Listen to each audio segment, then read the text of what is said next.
les piliers de la création. L'une des images les plus spectaculaires jamais prises dans le cosmos.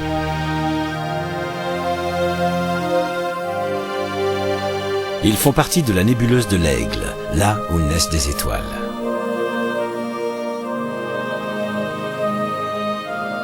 Une étoile moribonde dans la nébuleuse l'Œil du Chat. Une autre dans la nébuleuse du Sablier.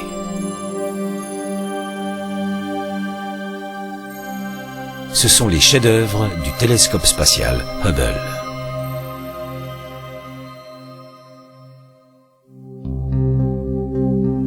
Pour pouvoir pénétrer les profondeurs de l'espace, il faut collecter suffisamment de lumière.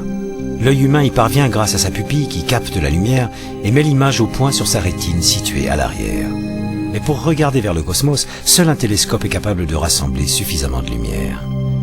Le télescope recueille la lumière grâce à un miroir. Il la réfléchit sur un miroir plus petit, puis sur un troisième et finalement sur le point focal situé sur le côté. Mais les nuages et les poussières de l'atmosphère terrestre brouillent la vision de nos télescopes, même celle des plus puissants. À plus de 4000 mètres d'altitude, à Hawaï, le télescope Keck est à mi-hauteur de l'atmosphère terrestre respirable. Mais les turbulences atmosphériques donnent des images troubles, comme si l'on regardait à travers de l'eau.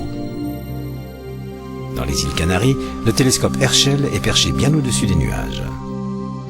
Il en va de même pour le VLT, qui se trouve au nord des Andes chiliennes. Les initiales signifient le très grand télescope.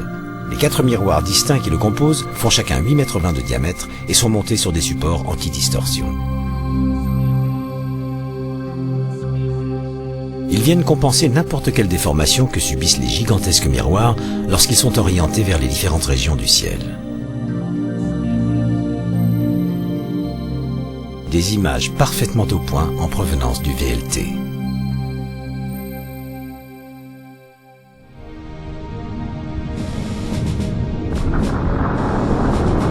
Mais pour une meilleure qualité d'observation, rien ne vaut la clarté de l'espace. 1990, la navette américaine lance le télescope spatial Hubble. Le télescope est déposé dans l'espace par le bras robotisé de la navette. Les astronautes le placent doucement sur une orbite terrestre. Un œil de 2 milliards de dollars à 600 km au-dessus de notre planète. Libéré de l'atmosphère terrestre, Hubble nous offre la vue la plus précise de l'univers. Il doit voir des détails 10 fois plus fins que les télescopes terrestres et être 30 fois plus sensible à la lumière. Cette lumière est focalisée par 2 miroirs, puis elle est analysée par 5 instruments spéciaux placés à l'arrière. Mais il y a un problème. Le centre du grand miroir n'est pas assez creux, ce qui signifie que la lumière arrive en 2 points de convergence au lieu d'un. Les images de Hubble sont floues, même si les corrections apportées par les ordinateurs aident à les rendre plus nettes. De ceci à cela. En dépit de ce problème, c'est un succès. Au centre de 2 jets galactiques, Hubble identifie un trou noir massif. La galaxie d'Andromède. De toute évidence, elle a déjà absorbé une autre galaxie. Hubble y découvre un noyau double. Dans la galaxie du tourbillon, il repère un trou noir potentiel. Et ici, les restes d'une supernova.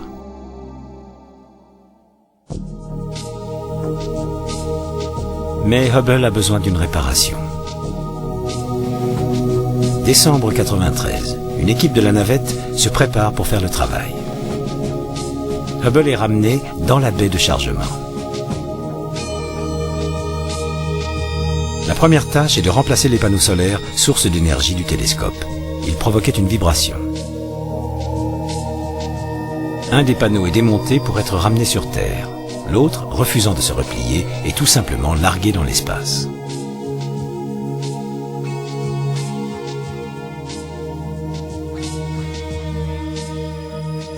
Hubble a été conçu pour être entretenu dans l'espace, mais là, il s'agit d'une véritable reconstruction. Les nouveaux panneaux ressemblent à des stores enrouleurs. Ils sont fixés au télescope, puis déployés.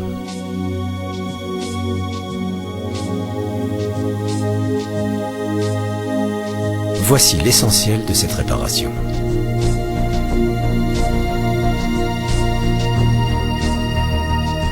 À cheval sur le bras robotisé, ce réparateur cosmique ouvre les portes de la carlingue principale. Hubble fait la taille d'un bus scolaire. Les instruments sont aussi gros qu'une cabine téléphonique. Ici, il est impossible d'oublier ses outils. Un kit complet est monté au bout du bras. L'objectif est d'installer des optiques qui corrigent la déformation du miroir principal. L'instrument le moins utile de Hubble, un appareil de mesure de lumière, est enlevé et remplacé par un module correcteur.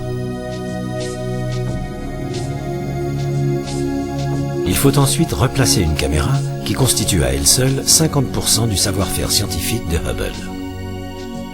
La moitié du temps, les astronautes travaillent à la lumière des projecteurs, car le télescope fait le tour de la Terre en 95 minutes et passe rapidement du jour à la nuit.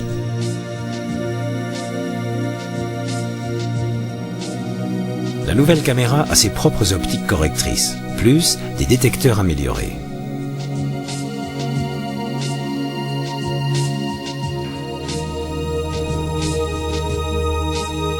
Grâce aux astronautes, la mission connaît un succès retentissant. Une erreur d'un cinquantième de l'épaisseur d'un cheveu humain est corrigée. L'acuité visuelle de Hubble est de 10 sur 10.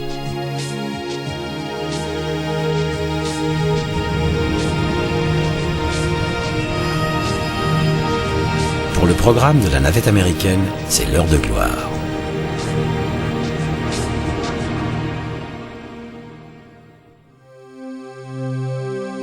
Équipé de ces nouvelles lunettes, Hubble tient toutes ses promesses. Les optiques correctrices fonctionnent à merveille. De minuscules miroirs, pas plus gros qu'un ongle, compensent la déformation du miroir principal. Ils assurent une parfaite mise au point de la lumière qui arrive.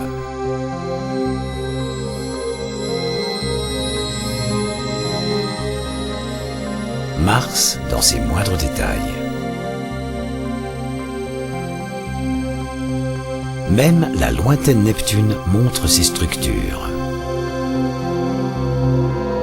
Mais Hubble est encore plus performant dans les profondeurs de l'espace. Ici, une mosaïque d'images en forme de L reconstitue la nébuleuse d'Orion, dévoilant des naissances stellaires.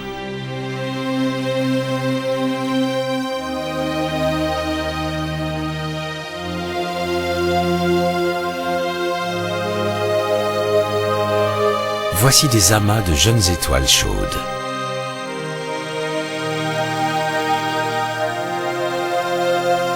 Et les restes d'une supernova.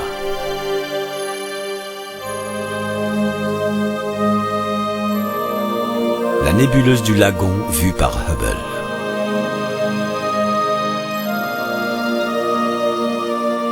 Jamais les détails d'une galaxie n'ont été observés de manière aussi précise. La nébuleuse de l'œuf, en lumière ordinaire, puis en infrarouge. Une galaxie vue par deux instruments différents, du gaz jaillissant du noyau. Regardez la puissance de Hubble tandis qu'il sonde une petite zone du ciel dépourvue d'étoiles ou de galaxies proches.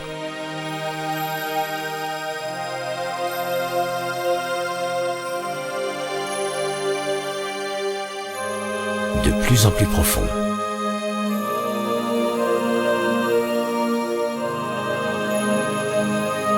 Et pour finir, on découvre certaines des plus lointaines galaxies jamais observées, qui émettent une lumière 4 milliards de fois plus faible que la limite inférieure de la perception visuelle humaine. Hubble nous a déjà dévoilé l'univers comme on ne l'avait jamais vu. Que nous réserve-t-il ?